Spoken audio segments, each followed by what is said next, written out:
নির্বাচনে বিচারিক ক্ষমতা চায় সেনাবাহিনী, ইসিকে জানিয়েছেন সশস্ত্র বাহিনীর সদস্যরা।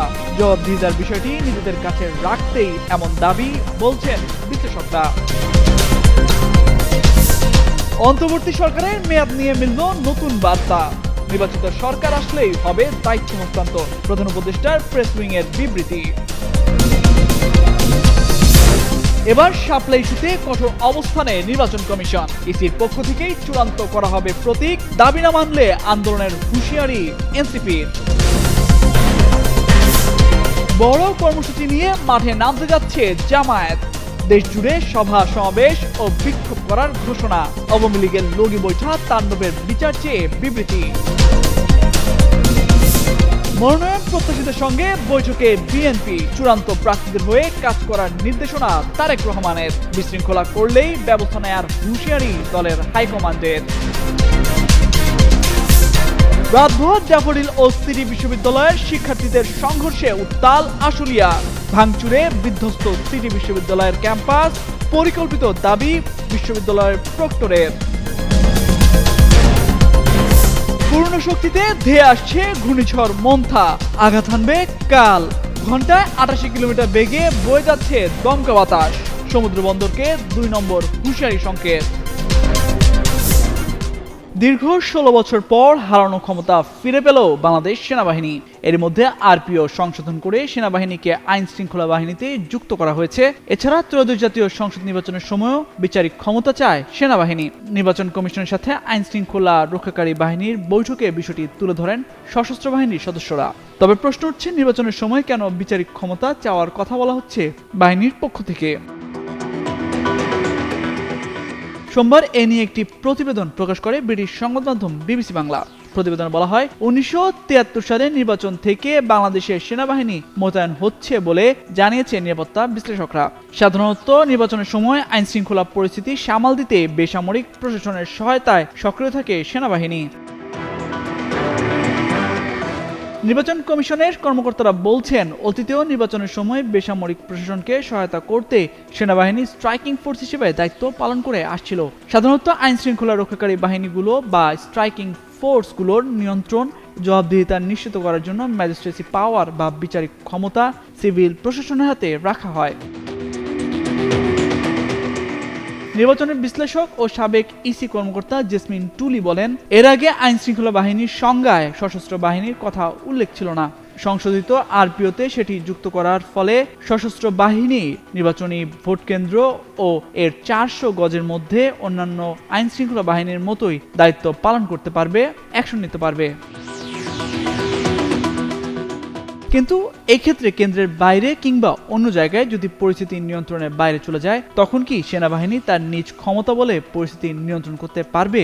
এই প্রশ্নে বিশ্লেষকরা বলছেন, বিচারিক ক্ষমতা না থাকলে সেই সুযোগ পাবে না। সেক্ষেত্রে ইন এইড টু সিভিল পাওয়ার অর্থাৎ বেসামরিক প্রশাসনের সহযোগিতায় তারা দায়িত্ব পালন করতে পারবে। সশস্ত্র বাহিনীর সাবেক কর্মকর্তারা বলছেন, গত বছরের ৫ই আগস্টের পর এমনিতেই পুলিশ বাহিনী কিছুটা দুর্বল অবস্থায় রয়েছে, যে কারণে সেনাবাহিনীকে বিচারিক ক্ষমতা দেওয়া হয়েছে। কিন্তু শুধুমাত্র ভোটের সময় যদি সেই ক্ষমতা না থাকে, তাহলে সুষ্ঠু নির্বাচন নিয়েও নানা শঙ্কা তৈরি হতে পারে। দায়িত্ব পালন করতে গিয়ে অনেক সময় পরিস্থিতি নিয়ন্ত্রণে গুলি চালানোর মতো অবস্থা তৈরি হতে পারে। আইন অনুযায়ী এরকম ঘটনা ঘটলে পরবর্তীতে একজন ম্যাজিস্ট্রেট পুরো ঘটনা তদন্ত করেন। তার কাছে আইন শৃঙ্খলা বাহিনীর সদস্যদের তাদের কাজের যৌক্তিকতা বা ব্যাখ্যা তুলে ধরতে হয়। সেই জবাবদিহিতার বিষয়টি সেনাবাহিনী নিজের কাছে রাখতে চায় বলে বিচারিক ক্ষমতার বিষয়ে বিশেষ জোর দেওয়া হচ্ছে বলে জানান তারা। গত বছরের সেপ্টেম্বরে সেনাবাহিনীর কমিশনপ্রাপ্ত কর্মকর্তাদের বিচারিক ক্ষমতা দিয়ে প্রজ্ঞাপন জারি করে অন্তর্বর্তী সরকার। এরপর কয়েক দফায় সেই ক্ষমতার মেয়াদ বাড়ানো হয়েছে। এখন নির্বাচনকালীন সময়েও সেই ক্ষমতা বহাল রাখার দাবি করা হয়েছে সেনাবাহিনীর পক্ষ থেকে। তামজিদ মির্জা, যুগান্তর নিউজ। সামনেই ঘোষণা হবে ত্রয়োদশ জাতীয় সংসদ নির্বাচনের তফসিল। তার আগে তত্ত্বাবধায়ক সরকার নিয়ে রাজনৈতিক মহলে চলছে চুলচেরা বিশ্লেষণ। এমন সময় মন্ত্রিসভার শেষ বৈঠক নিয়ে তথ্য ও সম্প্রচার মন্ত্রণালয়ের উপদেষ্টা মাহফুজ আলমের বক্তব্যে বাড়ে কৌতূহল। জনমনে প্রশ্ন ওঠে, তবে কি নভেম্বরেই থেমে যাবে অন্তর্বর্তী সরকারের যাত্রা? এই প্রশ্নের উত্তর মেলে প্রধান উপদেষ্টার প্রেস উইংয়ের বিবৃতিতে। সেখানে বলা হয় নির্বাচিত সরকারের কাছে দায়িত্ব হস্তান্তর করবে অন্তর্বর্তী সরকার, তার আগ পর্যন্ত দায়িত্ব পালন করবে উপদেষ্টা পরিষদ। এছাড়া তথ্য ও সম্প্রচার মন্ত্রণালয়ের উপদেষ্টা মাহফুজ আলম গতকাল ঢাকা রিপোর্টার ইউনিটে মিট দ্য রিপোর্টার অনুষ্ঠানে যে বক্তব্য দিয়েছেন তা কিছুটা বিভ্রান্তি তৈরি করেছে। বিবৃতিতে আরও উল্লেখ করা হয় সরকারের সংস্কার কার্যক্রম নভেম্বরের মধ্যেই শেষ করতে হবে, এমন ধারণা সঠিক নয়, বরং সংস্কার প্রক্রিয়া পূর্ণদমে চলতে থাকবে। এর আগে নভেম্বরের পর মন্ত্রিসভার বৈঠক আর হবে না উল্লেখ করে গতকাল মাহফুজ আলম বলেছিলেন তখন সরকার নির্বাচন কমিশনের অধীনে তার ভূমিকা পালন করবে। তথ্য ও সম্প্রচার মন্ত্রণালয় বর্তমানে সাংবাদিকদের অধিকার রক্ষায় একটি অধ্যাদেশ এবং বেসরকারি টেলিভিশন চ্যানেলগুলোর জন্য বিধিমালা প্রণয়নের কাজ করছে জানিয়ে তিনি বলেন তারা নভেম্বরের মধ্যেই অধ্যাদেশগুলো প্রণয়ন করতে চান। ত্রয়োদশ জাতীয় সংসদ নির্বাচন অনুষ্ঠিত হতে বাকি আর মাত্র 3 মাস। এখনো চূড়ান্ত হয়নি জাতীয় নাগরিক পার্টির প্রতীক, দফায় দফায় বৈঠকেও মেলেনি সুরাহা। নিজেদের পুরনো সিদ্ধান্তেই অটল থাকতে দেখা যায় এনসিপির শীর্ষ নেতাদের। অন্যদিকে তালিকার বাইরে থেকে কোনো প্রতীক দেওয়া যাবে না বলে সাফ জানিয়ে দিয়েছে ইসি। যখন দুই পক্ষের মধ্যে চলছে এমন টানাপোড়েন, তখন প্রতীক ইস্যুতে চূড়ান্ত সিদ্ধান্ত নিতে যাচ্ছে নির্বাচন কমিশন। সোমবার নির্বাচন কমিশনের পক্ষ থেকে সাফ জানানো হয় তফসিলে না থাকায় জাতীয় নাগরিক পার্টি এনসিপিকে শাপলা প্রতীক দেবে না কমিশন। নির্বাচন কমিশন সচিব জানিয়েছেন সবিবেচনায় প্রতীক নির্ধারণ করে বিজ্ঞপ্তি দেবে ইসি। এদিকে শাপলা প্রতীক না দেওয়া হলে রাস্তায় নামার হুঁশিয়ারি দিয়েছেন দলটির উত্তরাঞ্চলের মুখ্য সংগঠক সার্জিস আলম। তিনি বলেন এনসিপির পক্ষ থেকে বিভিন্ন আইন প্রণেতা, আইনজ্ঞ ও আইন বিশেষজ্ঞদের সঙ্গে কথা বলা হয়েছে। তারা বলেছেন শাপলাকে নির্বাচনী প্রতীক দিতে কোনো আইনগত বাধা নেই, কিন্তু নির্বাচন কমিশন ইসি শাপলা প্রতীক দিচ্ছে না। ইসির যদি এটুকু স্বাধীনতা না থাকে তাহলে নির্বাচনে তাদের উপর আস্থা রাখতে পারবে না বলে ইসির প্রতি অনাস্থার আঙুল তোলেন সার্জিস। শাপলা প্রতীক না পেলে নির্বাচন কমিশন পুনর্গঠনের আন্দোলনেরও কড়া হুঁশিয়ারি দেন এনসিপির এই নেতা। রোববার দুপুরে কিশোরগঞ্জে এক সভায় বক্তব্য দেওয়া শেষে সাংবাদিকদের এসব কথা বলেন তিনি। তামান্না তাবাসসুম ত্রেয়া, যুগান্তর নিউজ। পিআর পদ্ধতিতে নির্বাচন সহ বিভিন্ন দাবি দেওয়া নিয়ে রাজপথে সরব বাংলাদেশ জামায়াত ইসলামী। এরই মধ্যে মৃতদের সঙ্গে নিয়ে একের পর এক কর্মসূচি পালন করছে দলটি। দাবি আদায় করেই রাজপথ ছাড়তে চান দলের শীর্ষ নেতারা। এবার দেশ জুড়ে বড় কর্মসূচি করতে যাচ্ছে জামায়াত, সেই অনুযায়ী দেয়া হয়েছে দলের নেতাকর্মীদের নির্দেশনাও। রোববার এক বিবৃতিতে জামায়াতের আমির বলেন কর্মসূচির অংশ হিসেবে আগামী 28 অক্টোবর মহানগরী, জেলা, উপজেলা ও থানা পর্যায়ে সভা, সমাবেশ ও বিক্ষোভ মিছিল করা হবে।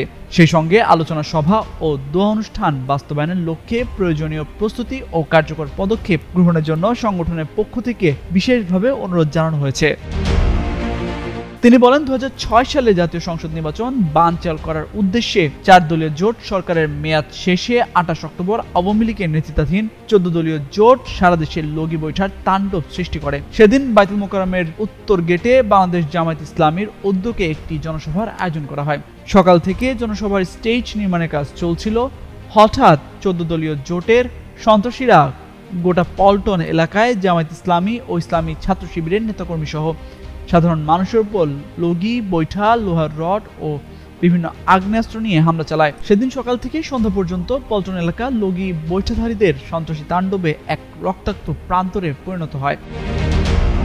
ডাক্তার শফিকুর রহমান বলেন 28 অক্টোবরের লগি বৈঠাধারীদের গণহত্যা, সন্ত্রাস ও নৈরাজ্যের ঘটনা বাংলাদেশের রাজনীতিতে এক কলঙ্কজনক অধ্যায় হিসেবে চিহ্নিত হয়ে থাকবে। সেদিনের ধারাবাহিকতায় তারা দেশে সন্ত্রাসী রাজনীতির সূচনা করে, যা 2024 সালের 5 আগস্ট পর্যন্ত অব্যাহত ছিল।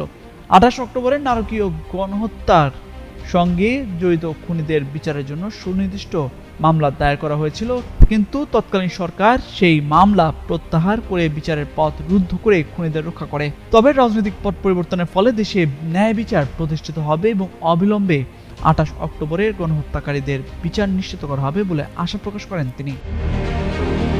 তামজিদ মির্জা, যুগান্তর নিউজ। ত্রয়োদশ জাতীয় সংসদ নির্বাচন সামনে রেখে এরই মধ্যে প্রায় চূড়ান্ত বিএনপির প্রার্থী তালিকা। চলতি মাসেই চূড়ান্ত প্রার্থীদের সবুজ সংকেত দেওয়ার কথা বলছে দলের হাইকমান্ড। তার আগেই প্রত্যেক আসন থেকে মনোনয়ন প্রত্যাশীদের নিয়ে চলছে দলের দফায় দফায় বৈঠক। এসব বৈঠকে ভার্চুয়ালি যুক্ত হচ্ছেন দলের ভারপ্রাপ্ত চেয়ারম্যান তারেক রহমান। সেখানে দলীয় মনোনয়ন নিয়ে প্রত্যাশীদের উদ্দেশ্যে দিলেন কড়া বার্তা। রোববার বিকেল থেকে সন্ধ্যা পর্যন্ত 5টি সাংগঠনিক বিভাগের প্রায় 3.5 শতাধিক মনোনয়ন প্রত্যাশীর সঙ্গে মতবিনিময় করেন তিনি। রাজধানীর গুলশানে বিএনপির চেয়ারপারসনের কার্যালয়ে এই মতবিনিময় হয়। এ সময় তারেক রহমান মনোনয়ন প্রত্যাশীদের উদ্দেশ্যে বলেন, আসন্ন নির্বাচনে যাকেই মনোনয়ন দেওয়া হবে তার পক্ষেই কাজ করতে হবে। যারা আসল বিএনপির কর্মী তারা কখনোই বিএনপিকে ভাঙবেন না। এই সময় মনোনয়ন প্রত্যাশীরা নীরবে থেকে দলের ভারপ্রাপ্ত চেয়ারম্যান ও স্থায়ী কমিটির সদস্যদের বক্তব্য শোনেন। তবে তাদের বক্তব্য দেওয়ার সুযোগ ছিল না বলে সংশ্লিষ্টরা জানান। জানা যায়, রোববার বিকেল 4টায় চট্টগ্রাম ও রংপুর বিভাগের মনোনয়ন প্রত্যাশীদের সঙ্গে প্রথমে মতবিনিময় শুরু করেন তারেক রহমান। এরপর ময়মনসিংহ, ফরিদপুর ও কুমিল্লা বিভাগের মনোনয়ন প্রত্যাশীদের সঙ্গে বসেন বিএনপির ভারপ্রাপ্ত চেয়ারম্যান। দলের মিডিয়া সেলের সদস্য শায়রুল কবির খান জানান, সোমবার রাজশাহী, খুলনা, বরিশাল, সিলেট ও ঢাকা বিভাগের মনোনয়ন প্রত্যাশীদের সঙ্গে তারেক রহমানের মতবিনিময়ের কথা রয়েছে। সূত্র বলছে, মতবিনিময়ের শুরুতেই বিএনপি মহাসচিব মির্জা ফখরুল ইসলাম আলমগীর ও স্থায়ী কমিটির সদস্যরা বক্তব্য দেন। এই সময় তারা কড়া ভাষায় হুঁশিয়ারি দিয়ে বলেন, দলের সিদ্ধান্ত অমান্য করে কেউ বিশৃঙ্খলা করলে তার বিরুদ্ধে সাংগঠনিক ব্যবস্থা নেওয়া হবে। যদিও এটি দলের জন্য সঠিক সিদ্ধান্ত নয়, তবে আপনারা দলের সিদ্ধান্ত মেনে চলবেন।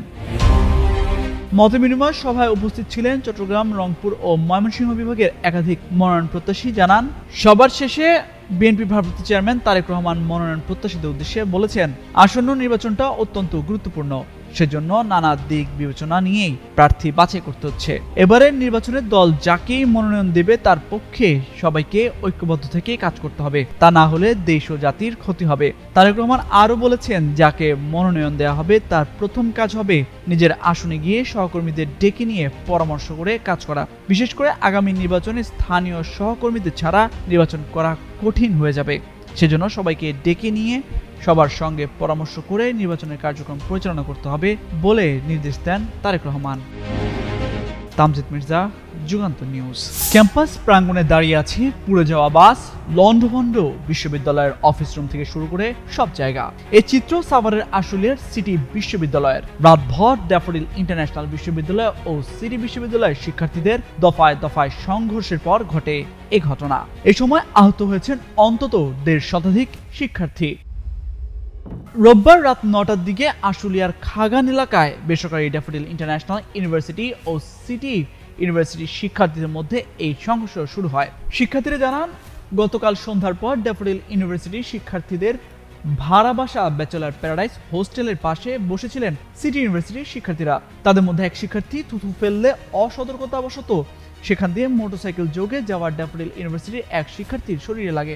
এ নিয়ে উভয় পক্ষের মধ্যে কথা কাটাকাটি হয়। পরে রাত 9টার দিকে সিটি ইউনিভার্সিটির প্রায় অর্ধশত শিক্ষার্থী দেশীয় অস্ত্র, ইট পাটকেল নিয়ে ড্যাফোডিলের শিক্ষার্থীদের ওই বাসায় হামলা চালিয়ে ভাঙচুর করেন। এই ঘটনায় ভিডিও ফেসবুকে ছড়িয়ে পড়লে ড্যাফোডিল ইন্টারন্যাশনাল ইউনিভার্সিটির শিক্ষার্থীরা ঘটনাস্থলে জড়ো হন।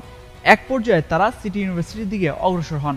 উভয় পক্ষের মধ্যে ইট পাটকেল নিক্ষেপ ও পাল্টাপাল্টি ধাওয়ার ঘটনা ঘটে। এ সময় ড্যাফোডিল ইন্টারন্যাশনাল ইউনিভার্সিটির প্রক্রিয়াল টিমের সদস্যরা সেখানে উপস্থিত হন। তারা সিটি ইউনিভার্সিটির প্রশাসনকে বিষয়টি জানিয়ে সমাধানের উদ্যোগ নেওয়ার আহ্বান জানান।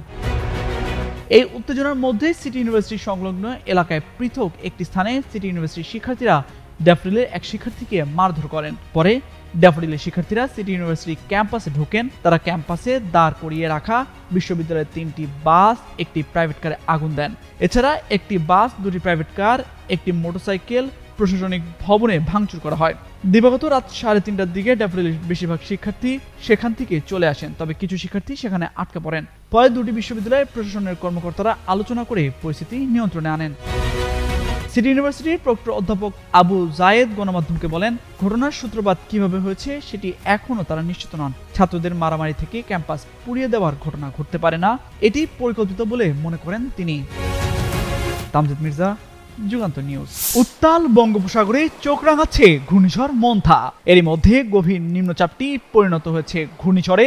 ঘূর্ণিঝড় কেন্দ্রের 54 কিলোমিটারের মধ্যে বাতাসের একটানা সর্বোচ্চ গতিবেগ ঘন্টায় 62 কিলোমিটার। এটি দমকা অথবা ঝড়ো হাওয়া আকারে ঘন্টায় 88 কিলোমিটার পর্যন্ত বাড়ছে। ঘূর্ণিঝড় কেন্দ্রের কাছাকাছি এলাকায় সাগর খুবই উত্তাল রয়েছে। সমুদ্র বন্দরকে 2 নম্বর দূরবর্তী হুঁশিয়ারি সংকেত দেখাতে বলেছে আবহাওয়া দপ্তর। সোমবার সকালে দেয়া বিশেষ বার্তায় এ তথ্য জানিয়েছে আবহাওয়া অফিস। সেখানে বলা হয়, দক্ষিণ পূর্ব বঙ্গোপসাগর ও তৎসংলগ্ন দক্ষিণ পশ্চিম বঙ্গোপসাগর এলাকায় অবস্থানরত গভীর নিম্নচাপটি পশ্চিম উত্তর পশ্চিম দিকে অগ্রসর ও ঘনীভূত হয়ে ঘূর্ণিঝড় মন্থায়ে পরিণত হয়ে দক্ষিণ পশ্চিম বঙ্গোপসাগর ও তৎসংলগ্ন দক্ষিণ পূর্ব বঙ্গোপসাগর এলাকায় অবস্থান করছে। গতকাল রাত ৩টায় ঘূর্ণিঝড়টি চট্টগ্রাম সমুদ্রবন্দর থেকে ১৩৬০ কিলোমিটার, কক্সবাজার সমুদ্রবন্দর থেকে ১৩০০ কিলোমিটার, মংলা সমুদ্রবন্দর থেকে ১২৮০ এবং পায়রা সমুদ্রবন্দর থেকে ১২৬০ কিলোমিটার দক্ষিণ পশ্চিমে অবস্থান করছিল। আবহাওয়াবিদ এ.কে.এম. নাজমুল হক স্বাক্ষরিত বার্তায় আরো বলা হয়, ঘূর্ণিঝড়টি আরো পশ্চিম উত্তর পশ্চিম দিকে অগ্রসর ও ঘনীভূত হতে পারে। আগামীকাল মঙ্গলবার সন্ধ্যা বা রাতের দিকে ভারতের অন্ধ্রপ্রদেশ রাজ্যের উপকূল অতিক্রম করতে পারে। চট্টগ্রাম, কক্সবাজার, মংলা ও পায়রা সমুদ্র বন্দরকে ২ নম্বর দূরবর্তী হুঁশিয়ারি সংকেত দেখাতে বলা হয়েছে। এছাড়া উত্তর বঙ্গোপসাগরে অবস্থানরত সকল মাছ ধরার নৌকা ও ট্রলারকে পরবর্তী নির্দেশ না দেওয়া পর্যন্ত উপকূলের কাছাকাছি থেকে সাবধানে চলাচল করতে বলা হয়েছে। সেই সঙ্গে তাদের গভীর সাগরে না যাওয়ার পরামর্শ দিয়েছে আবহাওয়া অফিস।